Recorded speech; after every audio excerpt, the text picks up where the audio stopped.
નમસ્કાર, આપ જોઈ રહ્યા છો ગુજરાત દર્શન સમાચાર। તો જોઈએ આજના મુખ્ય સમાચાર સુરેન્દ્રનગર લખતરથી। લખતર ખાતેની જુગતરામ દવે પ્રાથમિક શાળામાં વિશ્વ પર્યાવરણ દિવસ નિમિત્તે વૃક્ષારોપણ કાર્યક્રમ યોજાયો હતો। આજના આ આધુનિક યુગમાં વાહન વ્યવહાર અને વધતા જતા ઉદ્યોગોએ માજા મૂકી છે, ત્યારે માણસને જીવન જીવવું અઘરું બની ગયું છે। આ પ્રદૂષિત વાતાવરણમાંથી જો બચવું હોય તો તેનો સૌથી શ્રેષ્ઠ વિકલ્પ છે વૃક્ષોનું જતન। તેથી જ 5 જૂનને વિશ્વ પર્યાવરણ દિવસ તરીકે ઉજવવામાં આવે છે।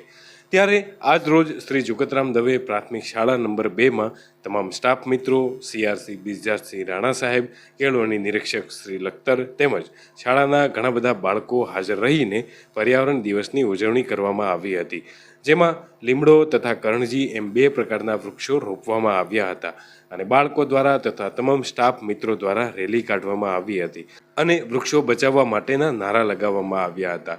બાળકોને પ્લાસ્ટિકનો ઉપયોગ ન કરવા તેમજ વીજળી અને પાણીની બચત કરવાની પ્રતિજ્ઞા લેવડાવવામાં આવી હતી। આમ ખૂબ જ ઉત્સાહભેર વિશ્વ પર્યાવરણ દિવસની ઉજવણી કરી બાળકો તથા ગામના લોકોને વૃક્ષોનું મહત્વ સમજાવવામાં આવ્યું હતું તેમજ પોતાનું ભવિષ્ય ઉજ્જવળ બનાવવા માટે એક વૃક્ષ વાવવાની પ્રતિજ્ઞા પણ લેવડાવવામાં આવી હતી।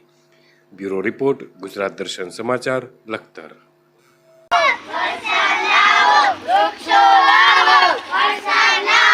વૃક્ષો